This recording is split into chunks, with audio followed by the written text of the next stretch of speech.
శ్రీ మహాగణాధిపతయే నమః, శ్రీమాత్రే నమః. మాచిరాజు భక్తి ప్రేక్షకులందరికీ నమస్కారం.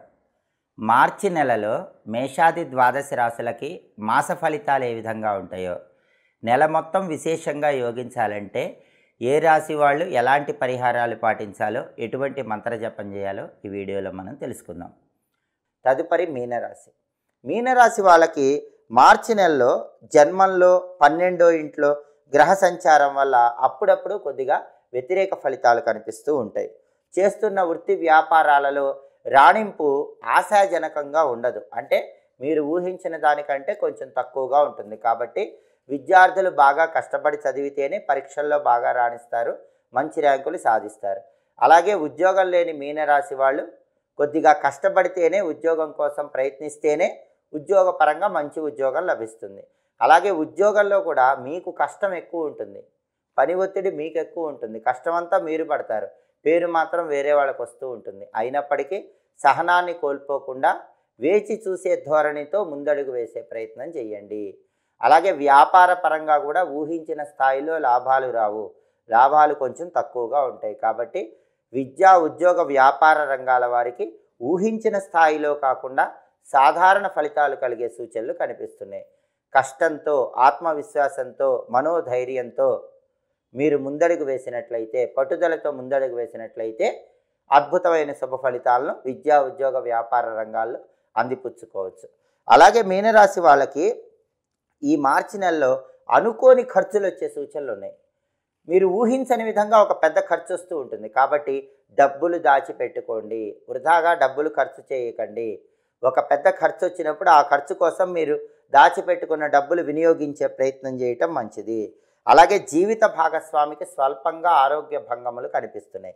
కాబట్టి మీనరాశి భర్తలైతే భార్య గురించి, మీనరాశి భార్యలైతే భర్త గురించి ఆరోగ్య వ్యవహారాల్లో జాగ్రత్తలు తీసుకోండి.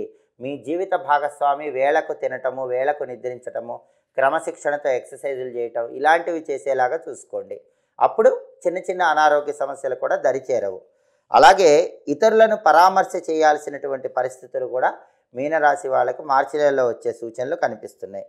సంతానం కూడా బాగా కష్టపడి చదివితే పరీక్షల్లో రాణిస్తారు. తులసాకులు నములుతూ జ్ఞాపక శక్తిని పెంచుకుంటూ మీ సంతానం పరీక్షలు రాయమని చెప్పండి. అప్పుడు పరీక్షల్లో ఎలాంటి ఇబ్బంది లేకుండా మంచి ర్యాంకులు సాధిస్తారు. అలాగే మీలో అప్పుడప్పుడు పట్టుదల అనేది తగ్గిపోతుంది. ఎందుకంటే 12వ ఇంట్లో జన్మంలో గ్రహాల సంచారం వల్ల పట్టుదల తగ్గుతుంది. ఆ పట్టుదలను మాత్రం విడిచిపెట్టకండి. పట్టుదలతో ముందడుగు వేస్తే అన్ని సమస్యలు పరిష్కరించబడతాయి. ఆరోగ్యపరంగా ఇబ్బంది వచ్చినప్పటికీ కూడా ఇష్టదేవతను స్మరించుకోండి. ఆ ఇబ్బంది నుంచి వెంటనే బయటపడతారు, ఆరోగ్య ప్రాప్తిని అందిపుచ్చుకుంటారు. అలాగే కొన్ని విలువైన వస్తువులు పోగొట్టుకునే అవకాశం కూడా మార్చి నెలలో కనిపిస్తుంది. కాబట్టి మీనరాశి వాళ్ళు మార్చి నెలలో విలువైన వస్తువుల భద్రత పట్ల తగిన జాగ్రత్తలు తీసుకోవాలి. విలువైన ఆభరణాల పట్ల తగిన జాగ్రత్తలు తీసుకోవాలి. వివాహాది శుభ కార్యక్రమాలకు కూడా హాజరవుతూ ఉంటారు. ప్రయాణాల్లో కొద్దిపాటి ఇబ్బందులు కనిపిస్తున్నాయి. కాబట్టి వెల్లుల్లిపై దగ్గరుంచుకొని ప్రయాణాలు చేయటం మీనరాశి వాళ్ళకు శ్రేయస్కరం.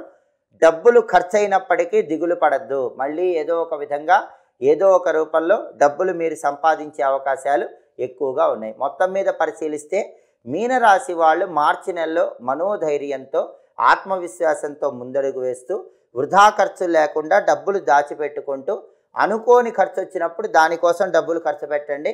మళ్ళీ ఏదో ఒక రూపంలో డబ్బు మీకు అంది తీరుతుంది.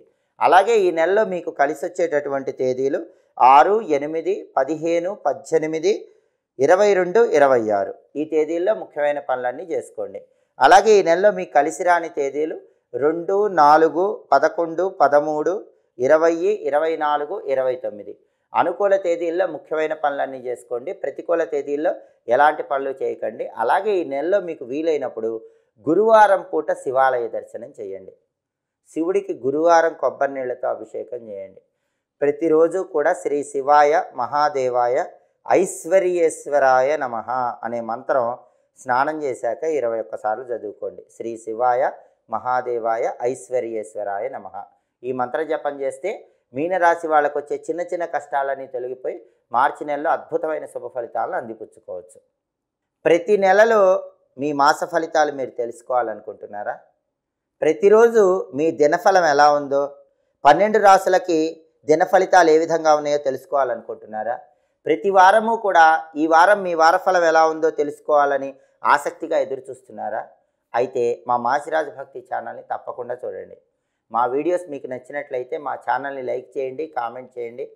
మా ఛానల్ వీడియోస్ 10 మంది మిత్రులకు షేర్ చేయండి. మా ఛానల్ని సబ్స్క్రైబ్ చేసుకోండి. పక్కనున్న బెల్ సింబల్ నొక్కటం మాత్రం మర్చిపోకండి. సర్వే జనాః సుఖినో భవంతు. స్వస్తి.